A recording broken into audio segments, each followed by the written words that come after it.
Hi friends, నమస్తే. మీరు మీ సేవాకెళ్ళి caste income certificates apply చేసుకున్న వాళ్ళైతే మీ యొక్క స్టేటస్ తెలియక కన్ఫ్యూజ్ అవుతున్నారా? మాటికి మీ సేవా సెంటర్కి వెళ్ళి ఈ అప్లికేషన్ ఐడి శాంక్షన్ అయ్యిందా లేదా అని చెప్పేసి పదే చూసుకోవాల్సినటువంటి అవకాశం అయితే మీకు ఎదురవుతుందా? అయితే మీ అందరికీ ఒక పరిష్కారాన్ని నేను మీకు ఈ వీడియోలో చూపించడం జరుగుతుంది.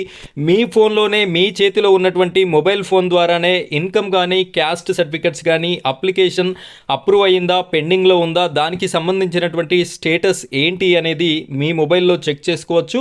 ఆ విధంగా అప్రూవ్ అయిన తర్వాత మీరు మీ సేవకి వెళ్ళి ప్రింట్ అనేది తీసుకునేటటువంటి అవకాశం అయితే ఉంటుంది. ఈ యొక్క అప్లికేషన్ అనేది ఏ విధంగా చూసుకోవాలి, ఏ విధంగా డౌన్లోడ్ చేసుకోవాలి అనే పూర్తి వివరాలని నేను మీకు ఈ వీడియోలో అందిస్తాను. వీడియోని ఎక్కడా కూడా స్కిప్ చేయకుండా చివరి వరకు కంటిన్యూ చేయండి. మొదటిసారిగా మీరు మన ఛానల్ని చూస్తున్నట్టయితే ఇలాంటి లేటెస్ట్ ఇన్ఫర్మేషన్ అంతా మీ వరకు రావడానికి మన ఛానల్ని సబ్స్క్రైబ్ చేసుకోండి. పక్కన బెల్ ఐకాన్ ఉంటుంది, దానిపైన ట్యాప్ చేసి ఆల్ అని సెలెక్ట్ చేసి పెట్టుకోండి. ఇలా చేయడం వల్ల నేను చేసే ప్రతి వీడియో కూడా మీ వరకు రావడం జరుగుతుంది. ఇక మనం వీడియో టాపిక్లోకి వెళ్ళిపోదాం. ఫ్రెండ్స్, ఇక్కడ చూడండి, meeseva.telangana.gov.in అనే వెబ్సైట్లోకి వెళ్ళినట్టయితే పేజ్ అనేది ఈ విధంగా ఓపెన్ అవ్వడం జరుగుతుంది. దీనికి సంబంధించినటువంటి లింక్ని నేను మీకు డిస్క్రిప్షన్లో కూడా ఇవ్వడం అయితే జరిగింది. మీరు అక్కడ క్లిక్ చేసినట్టయితే సరిపోతుంది. ఈ యొక్క పేజ్ అనేది మీకు రావడం అయితే జరుగుతుంది. అయితే మీరు ఈ విధంగా కిందికి స్క్రోల్ చేసినట్టయితే ఇక్కడ మీరు చూడొచ్చు, నో యువర్ అప్లికేషన్ స్టేటస్ అనే ఒక ఆప్షన్ ఉంది. ఇక్కడ మీ సేవా సర్టిఫికేట్ అప్లికేషన్ నెంబర్ అని ఇంకొక ఆప్షన్ ఉంది. ఇక్కడ మీరు చూడొచ్చు, సెర్చ్ ఆప్షన్ కూడా ఉంది. అయితే ఇక్కడ మీ సేవా సర్టిఫికెట్ అప్లికేషన్ నెంబర్ అని చెప్పేసి ఉంది కదా, ఇక్కడ మీరు క్యాస్ట్ కానీ ఇన్కమ్ సర్టిఫికెట్ కానీ అప్లై చేసినప్పుడు మీ సేవ వాళ్ళు మీకు ఒక రిసిప్ట్ అనేది ఇవ్వడం జరుగుతుంది. ఇక్కడ నేను మీకు స్క్రీన్లో చూపిస్తున్నాను, చూడండి. ఆ స్క్రీన్లో చూపించిన విధంగా రిసిప్ట్ అనేది ఇస్తారు. ఇందులో అప్లికేషన్ నెంబర్ అని చెప్పేసి ఇన్కమ్ సర్టిఫికెట్ అయితే ఐసి అనే నెంబర్తో స్టార్ట్ అవ్వడం జరుగుతుంది. ఈ విధంగా నెంబర్ అనేది ఉంటుంది. ఆ నెంబర్ని ఈ బాక్స్లో ఎంటర్ చేసి మీరైతే ఇక్కడ సెర్చ్ పైన క్లిక్ చేయవలసి ఉంటుంది.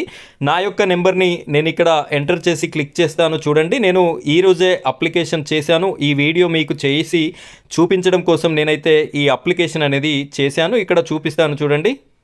ఫ్రెండ్స్, ఇక్కడ నా నెంబర్ అనేది అప్లికేషన్ నెంబర్ ఎంటర్ చేశాను. ఇక్కడ సెర్చ్ ఆప్షన్ ఉంది. ఈ సెర్చ్ పైన క్లిక్ చేయగానే మీకు మళ్ళీ ఈ విధమైన పేజ్ అనేది రావడం జరుగుతుంది. ఇక్కడ ఒక క్యాప్చా కోడ్ అనేది ఇచ్చారు. దీన్ని ఎంటర్ చేసి సబ్మిట్ చేయమని చెప్పేసి అడుగుతుంది. ఇక్కడ చూసినట్టయితే 22613 అనే కోడ్ని ఇవ్వడం జరిగింది. ఇక్కడ ఈ విధంగా ఇచ్చిన తర్వాత కింద సబ్మిట్ అనే ఆప్షన్ ఉంది. దీనిపైన క్లిక్ చేసినట్టయితే మీ యొక్క స్టేటస్ ఏ విధంగా ఉంది అనే విషయం అయితే మనకి ఇక్కడ తెలియజేయడం జరుగుతుంది. అప్రూవ్ అయిందా, అసలు స్టేటస్ అనేది ఇంకా అప్డేట్ కాలేదా, లేదు అంటే రిజెక్ట్ అయిందా అనే పూర్తి ఇన్ఫర్మేషన్ అయితే మీకు తెలుస్తుంది. ఇక్కడ చూడొచ్చు, this record is in not viewed status అని చెప్పేసి ఉంది కదా. ఇక్కడ నేనైతే ఈరోజే అప్లై చేశాను కాబట్టి ఇంకా నా స్టేటస్ అనేది అప్డేట్ కాలేదు. మీరు ఎవరైతే ఇన్కమ్ కానీ క్యాస్ట్ కానీ అలాగే రెసిడెన్సీ సర్టిఫికేట్ కానీ మీ యొక్క డీటెయిల్స్ని చూసుకోవడానికి ఈ విధంగా బాక్స్లో మీకు అప్లికేషన్ నెంబర్ని ఎంటర్ చేసి సెర్చ్ చేసి అక్కడ ఉన్నటువంటి క్యాప్చా కోడ్ని ఇచ్చినట్టయితే మీ యొక్క అప్లికేషన్ స్టేటస్ అనేది కనిపించడం జరుగుతుంది. అక్కడ అప్రూవ్ అయిందా, స్టేటస్ రిజెక్ట్ అయిందా, ఏం జరిగింది అనే పూర్తి వివరాలను కూడా మీకైతే కనిపిస్తాయి. ఈ విధంగా మీ యొక్క క్యాస్ట్ అండ్ ఇన్కమ్ సర్టిఫికెట్స్ని అయితే మీరు మొబైల్లో చూసుకొని డౌన్లోడ్ కూడా చేసుకునేటటువంటి అవకాశం అయితే ఉంటుంది. ఈ రాజీవ్ యువ వికాసం కోసం అయితే ఈ కొన్ని సర్టిఫికెట్స్ అడుగుతున్నారు కాబట్టి ఎంఆర్ఓ ఆఫీసులలో ఈ యొక్క సర్టిఫికెట్స్ కావడానికి అప్రూవ్ చేయడానికి సమయం ఎక్కువగా పడుతుంది. సో దానికోసం పదే మీ సేవకి వెళ్ళి చూయించుకోవాల్సినటువంటి పరిస్థితి ఉండకూడదు అని చెప్పేసి నేను మీకు ఈ వీడియో అనేది పెట్టడం జరుగుతుంది. వీడియో నచ్చినట్టయితే తప్పనిసరిగా ఈ వీడియోకి లైక్ చేయండి. అదేవిధంగా మన ఛానల్ని సబ్స్క్రైబ్ చేసుకొని సపోర్ట్ చేయండి. Thank you friends, thank you very much.